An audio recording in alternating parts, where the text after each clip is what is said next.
Welcome back to Ooh, Take It Off. Once again, they've trusted me to do it alone, which I really honestly think is a complete mistake on their part. I mean, look at me.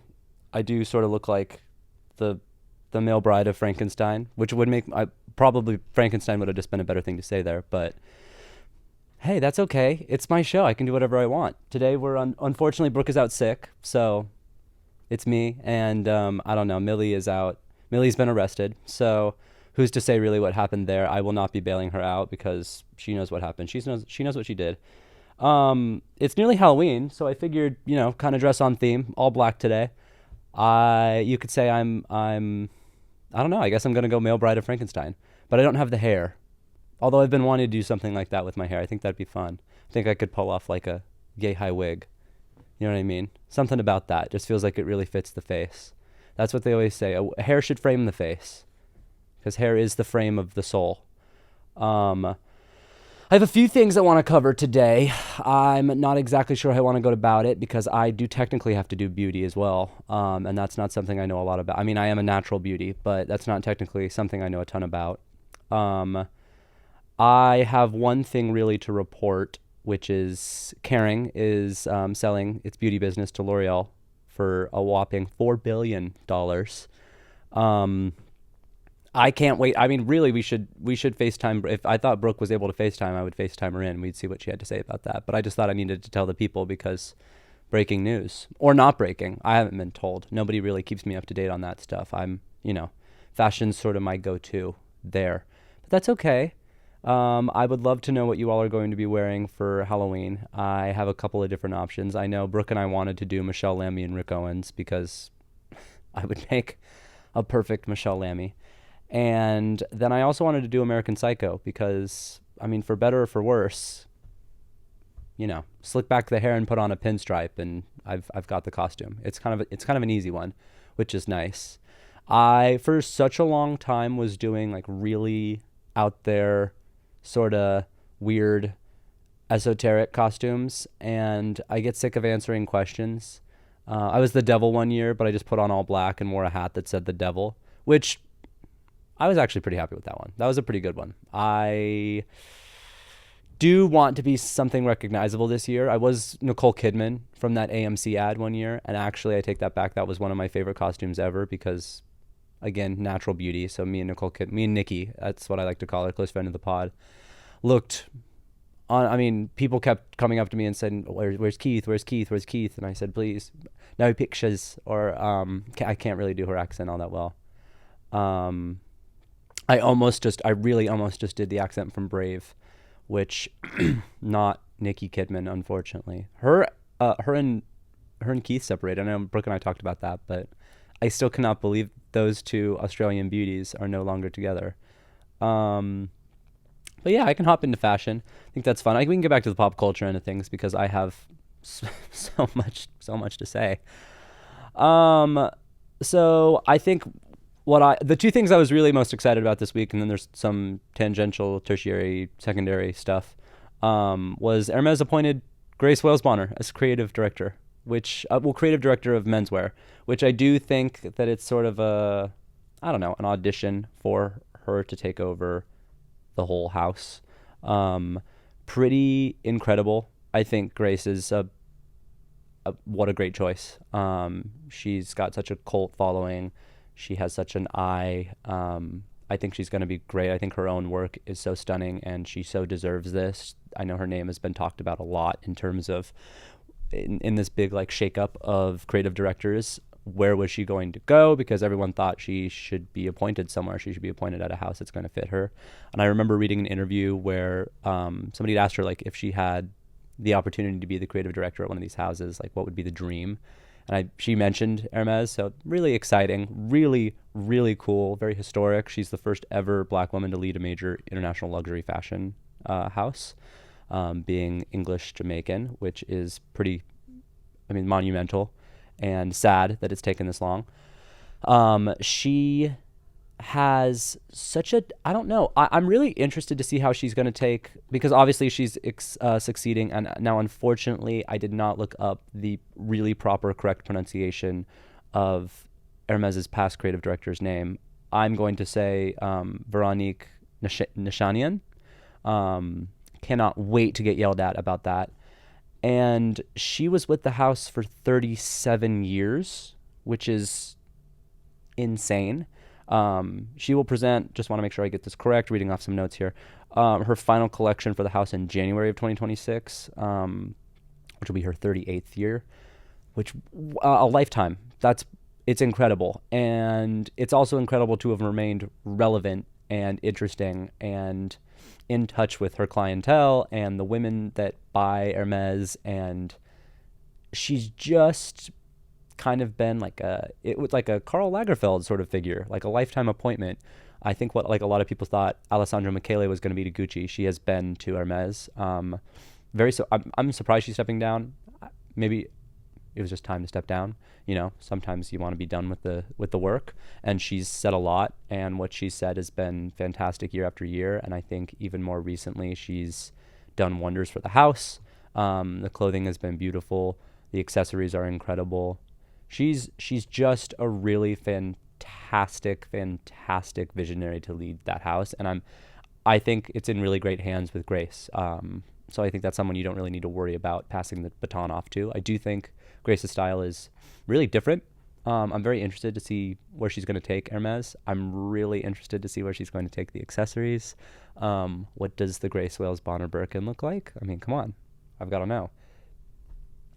Maybe I'm crazy. I do believe she would be in charge of at least have a hand in accessories. I might be wrong. I've been wrong before. But I can't wait to see what she does with it, because I think she's a genius. And then in terms of the other, the great creative director switch up, we've got Eddie Slimane going to Armani, which, yeah, sure, why not? I don't know. I really, that's what I have to say about anywhere that he moves now. He's such a diva. So I know he released that press statement when Celine released, or announced their new creative director and where they were going and where the brand was heading, and how it was so catty, which of course it was. It's kind of his brand. And I think he could be really great for Armani, because he's got such a direction. But I would like to hope that he's not just going to take, he's a little one-notey, in my opinion. He redefined a lot of fashion. Pardon me, I'm getting over a cold. And he really set a look when he was with Celine. And I think he has the opportunity to do something really neat with Armani, because Armani's great, but I don't think it's been in the conversation for quite some time. And I think he can do something really impressive with their menswear. So that's kind of exciting to me. And we have some new collabs, which are a little outdated now. They're probably all sold out, but I just like to mention them because it's interesting. The Jill Sander Puma collab, which is like a revival of their sneaker from, I think it was the 90s. And then there was the Jacquemus and Nike sneaker, which of course is already sold out. I've never been I think their sneakers are fine and really commercial, but I never find them to be something to really call home about. I don't know. That's just me.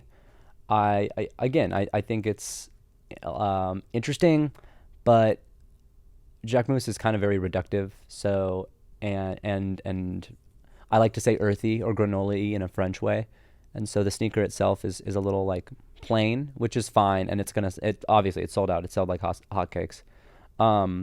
But interesting. Then we have J.W. Anderson and Uniqlo's collaboration. It was J.W. Anderson and Uniqlo's collaboration. And then the Versace Greca glasses, which, hey, trend alert, who knows? I think a lot of people know I wasn't the biggest fan of that collection. I think it was interesting. It just wasn't really for me. I'm not a huge fan of the 80s look in that way. I think there's a lot of 80s stuff that's cool, but that just wasn't my jam. And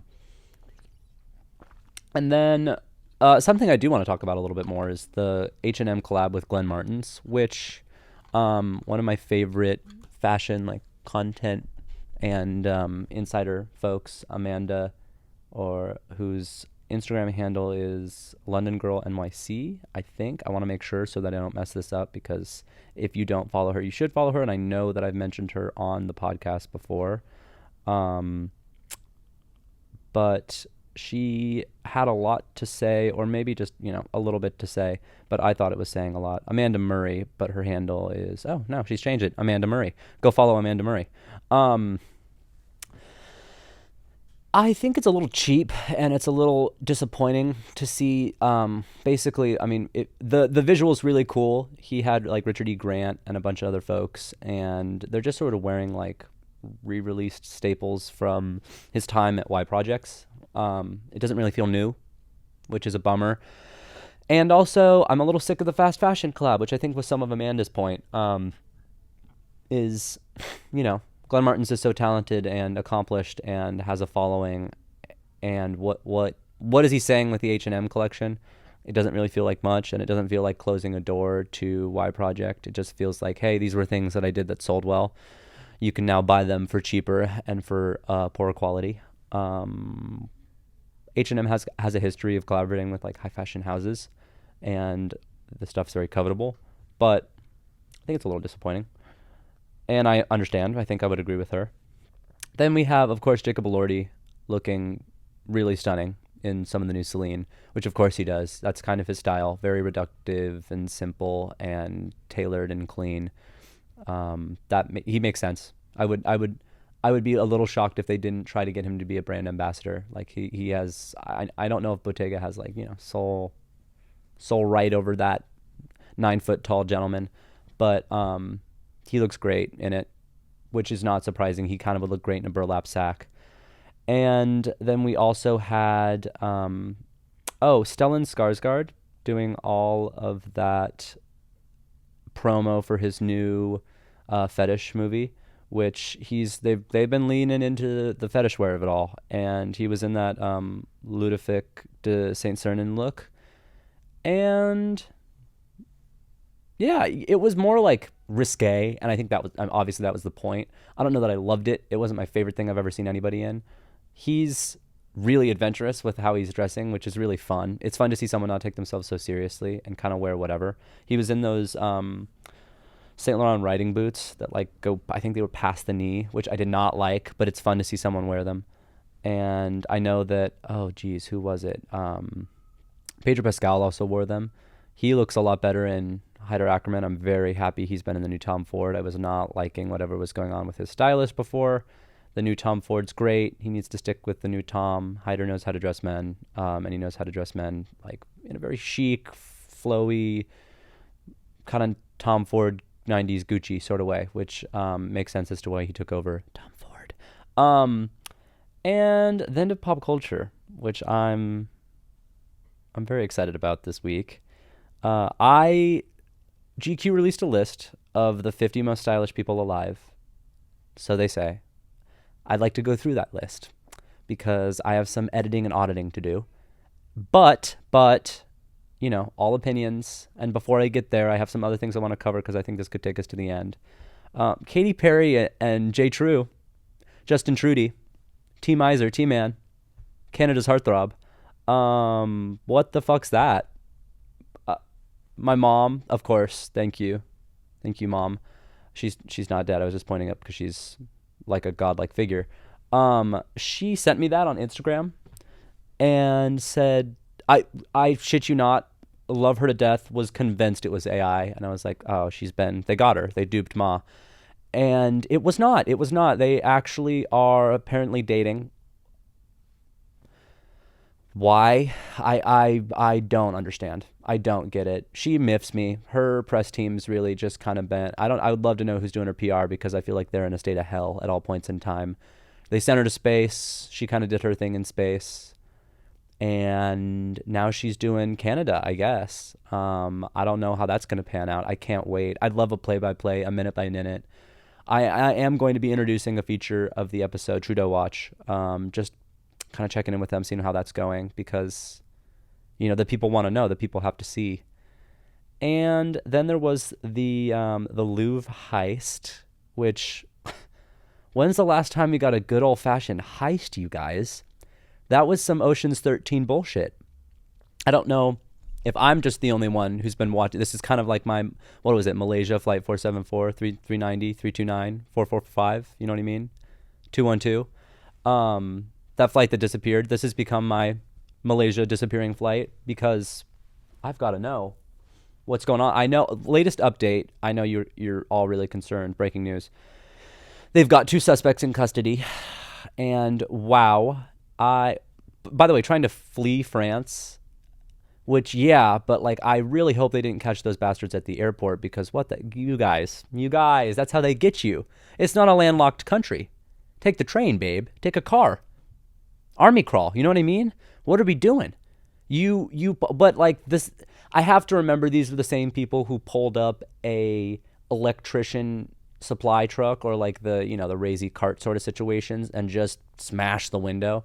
So I don't know that we're dealing with the most sophisticated criminal. This wasn't really a crypto heist. They literally smashed and grabbed. And I'm really interested to see if they were able to fence any of it because we might have just lost like a irreplaceable piece of history, which is kind of insane. But also, how do you just pull up to the Louvre and break in? I feel like that another question I have. Why is it that easy? Nobody in France had anything to say about that. They just sort of they let that one slide. It's like when you walk into a place with if that like I don't remember who said it, but if you bring a ladder into anywhere, or if you walk in with a ladder, you can kind of just go anywhere. I bought a shirt that says security. Maybe that's what I'll do for Halloween. But I bought a shirt that says security and it gives you a little bit too much power. And I just get approached by a lot of people with a lot of questions. And I can't resolve those questions. I took off a Breathe Right strip this week and it left a bruise on my nose. I'm also not the top brass. I've got stuff going for me, but it's not really. I'm brain more than brawn. I don't know if that shows up on the camera. I fucked myself up good. People thought I got into a fight, which kind of felt a little macho about that. Felt a little macho man Randy Savage. And then we had Kim K's birthday, which who gives a fuck? The Kardashians are back, but I did think it was interesting who was there. Daphne Guinness. It was hosted in London at home, and so I guess maybe it was the London of it all that made sense for Daphne Guinness to be there. But Daphne Guinness, love her, love that esoteric diva, one of my favorite uniform dressers. I just thought that was weird. Is that just me? Am I the only one? Her and then Kristen McMenemy, which I guess makes a little bit more sense because it was kind of like a fashion who's who event.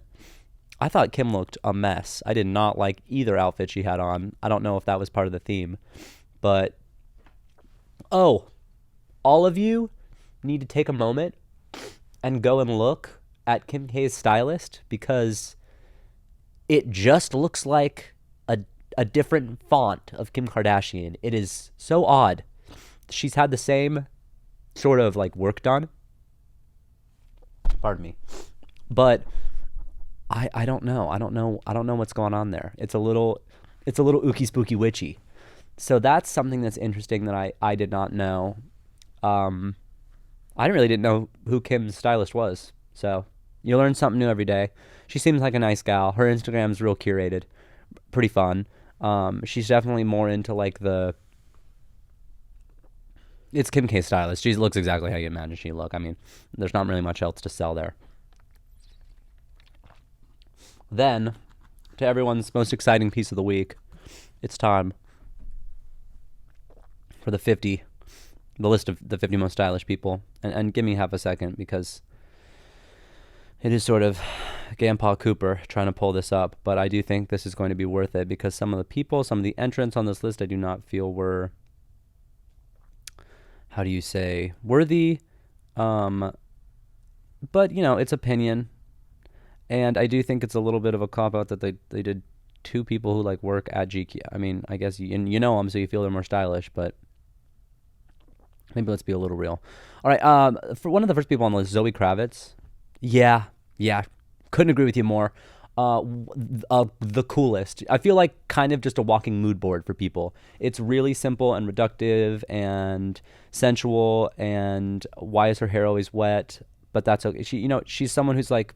The picture they chose is so perfect for her. She's in like a kitten heel with an iced coffee, some wet hair, a pair of sunglasses, a pair of like short shorts, a t-shirt tucked in, and a YSL bag. Yeah, you go, Zoe. Justin Bieber, I don't agree. I think it depends on really how you think about a style icon. I don't consider him to be the most style. I don't consider him to be a very stylish person. He kind of just looks like a slightly more hype beastie Adam Sandler, who's also on the list. Who I get that he's an influential person and people enjoy his sense of like play and style. I don't think he's stylish either. Sue me. They have Stefan Diggs. Not super familiar with Stefan Diggs. The picture they took, the little blurb they wrote, looks cool. He looks really cool. Marc Jacobs, yeah, I was really happy with that one. I love Marc Jacobs, and he's looked like ookier and crazier and kookier in recent years. Like his suiting has been really cool, and he's got those crazy nails now and that slick back hairdo, and he just kind of carries around like a blinged out Birkin and has fun with it, which I really think is great. Matty Matheson, I agree. Cool dude. Just a cool dude. Somebody who I think is like, they talked about him wearing his clothes into the ground, which I think is such a cool thing for somebody to do. And so I really enjoyed that. Mary-Kate and Ashley. You guys wrap it up. Like, you could have stopped the list there. Icons. I wanted to go as that picture of her with the machete walking through the woods. I mean, come on. They're just, what is cooler than being cool? Ice cold. You know what I mean? They're just the coolest people on the planet. I love them. I could go on about them for a long time. Then they had Jim Jarmusch. Yeah. Enough said. If you know him, you know him. If you don't, you don't. Paul Mescal, I disagreed with. He's kind of just an Irish dude wearing suits. And if you disagree with me, I don't really know what to say. Paloma Elsesser, who is a model. I don't know. I'm not really familiar with her game.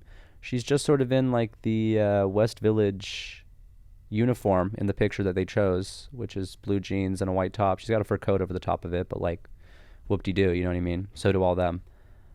I don't know. I'm not sure. They had King Charles III, which, you know, an Anderson and Shepherd suit does not make you stylish. It's a great suit, but of course you can just afford it.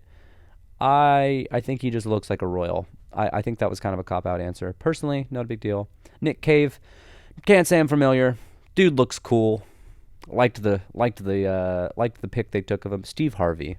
I mean, Stephen Harvey.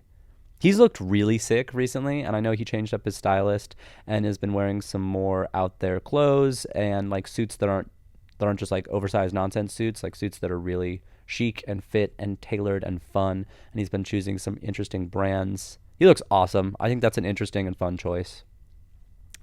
Then we have La Roche. I think that's more of someone who's more influential in styling than I think they are personally stylish. Do I think La Roche is not stylish? I didn't say that. I just don't know that he's one of the 50 most stylish people alive. Nicolas Gabbard, or Nicolas Gabbard, owner of Husbands. If you don't know Husbands, one of my favorite brands that I don't know anything of, and I don't really plan to because great suits, but I'm not spending that much. And if I'm lying, I'm lying, and maybe one day I'm going to show up in a Husband's Paris suit, but I don't know. He's cool. He's a uniform dresser. You'll really never see him outside of a suit. He's kind of, cooler than being cool, ice cold. And then we have Coleman Domingo, which, yeah, he's having a moment. I don't know that he's one of the most stylish people alive, but he's having fun with menswear, which I like. Steve Lacy. He's got kind of a real relationship with Kiko Kostadanov. I've never known how to pronounce that last name correctly. I run through it fast enough that I just hope nobody catches me running through it. Damon Albarn, I don't know who the hell that is. And Daniel Day-Lewis sort of just looks like a guy from Bushwick. Rihanna and co. Yeah. Rihanna's always been really stylish. I've not loved all of her outfits in recent years, I'm going to be honest. But love them. Austin Butler, do not think he's that stylish. Really surprised they put him on the list. Claro, yeah. She's a stylish person, but I don't know. Again, like, it's I think a more apt name for the list would have been like 50 most influential people in fashion or people influencing style, not the 50 most stylish people. I don't think these are all the most stylish people alive right now, personally. 50 people is a lot of people. You kind of have to pad the list. I think 30 would have been more effective. They have Walter Goggins on here. Again, he's kind of just having a moment. He's a stylish dude, but he's just having a moment. Then, again, they throw in some random people. Mona Togard and Mark Kallman. I had no clue who they are. A model group, or a model and her boyfriend, I think. Yoji Yamamoto. Awesome. Stylish dude. He always looks cool. 101 ways to wear black, you know what I mean? How do you not like him? He's just kind of a sweet guy. Emma Chamberlain, again, influential person in fashion because of where she came from and her background. But do I think she's one of the most stylish people alive? No, I think she influences style, but I don't find her to be one of the most. Again, it's so subjective. How do you really say who's the most stylish person alive?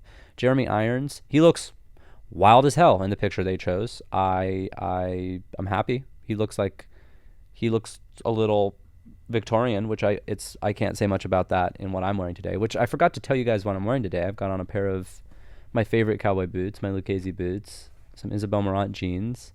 I picked up this little shirt, blazer, confusing situation from a place called Commune in New York, which is so incredible. And if you have the chance to go check them out, please do. They're amazing, and they're always cycling in new clothing and new designers and emerging designers, and they're really supportive of New York City designers. And this is, or just new designers in general. This is a brand called Professor E, which has a great story that I would butcher if I tried. But it's great. It's like a linen, flowy, fun little shirt that I'll be wearing into the ground. Then they have Lauren Halsey. Don't know her. She seems to be an artist. She seems cool. Pardon me. Richard Stark. I think that's really fair. I think you did a good job of mentioning him. I think he's so influential. Again, I don't know if he's most stylish, but he is the owner or co-founder of Chrome Hearts, which, how cool. Then they have Mel Ottenberg and Dara Allen. Mel, I believe, is the editor-in-chief of GQ. Yeah, I'm correct. And I don't think he's the most stylish person alive. Sue me. Dara's cool. I really like Dara. I think they're really sick. And I like her way of dressing, her look. That haircut is just really awesome, and she's an incredible stylist, so it makes sense. The editor-in-chief of GQ, I feel like, sort of just put himself on this list because maybe he didn't. Maybe someone was trying to buy some points in the office. Either way, he kind of just wears blue jeans and a white t-shirt, and sure, that's stylish, and I have no problem with a uniform, but whatever. Paige Buckers. I don't know her game, but she seems to be stylish. We got Cher. Thank you. I agree with that answer. Sean Pablo is a skateboarder, which I think skate always has a place in fashion. I could agree with that. Bill Nye. Again, I don't really know. Emma Corrin. Thank God. I feel like now somebody showed up to work. You know what I mean? Miranda Priestley. That's going to be my had that shit on this week. I don't even know what she had on this week, but Emma Corrin. Nobody wears clothes like that. Just so cool. I love it. I think Emma Corrin is just so sick. Danny Fox, wasn't familiar. Looked fun. Gutier Borsarello. Didn't know him. Again, he kind of just looks like a dude in boat shoes. Playboy Cardi, sure. That's all I have to say on the matter. Mobalaji Dawadu. I don't know him either, but he looks cool. He's a stylist. He's a fashion director at GQ. Again, they're kind of just padding this list with GQ work members. Wes Anderson. Yeah, I agree. Wes has always looked cool. That's just a fashionable dude. Sofia Coppola, fashionable. Loved it. Lucky Blue Smith and Nara Smith. You know how I feel about them. No more need be said. Tyler, the Creator. Agreed. Michelle Lamy. So agreed. Julianne Moore. Perfect. Devin Booker. He is a stylish person. I will agree that he is a stylish person, but yo no say on I think he's done a lot for guys dressing. Greta Lee, great. She looks great. Always, all the time. Ralph Lauren, an icon. I agree. Cool style. Shai Gilgeous Alexander looked cool. Looked cool in the look he had on. And then lastly, George Cortina, who I don't know at all, but he's another GQ fashion editor. Which again, I think it's a little odd that they've padded their list with like 10 people, like 50 of the most stylish people on the planet work at GQ. Sure, okay. I don't know. A little biased. Well, again, Emma Corrin had that shit on this week. My ooh take it off this week was Kim K. Kim K at her birthday. And no offense to Miss K, but look it up. It was not great. I did not enjoy that. Any Hooser Hauser, I love you all, and I'll talk to you next week. Tolerating you. Bye.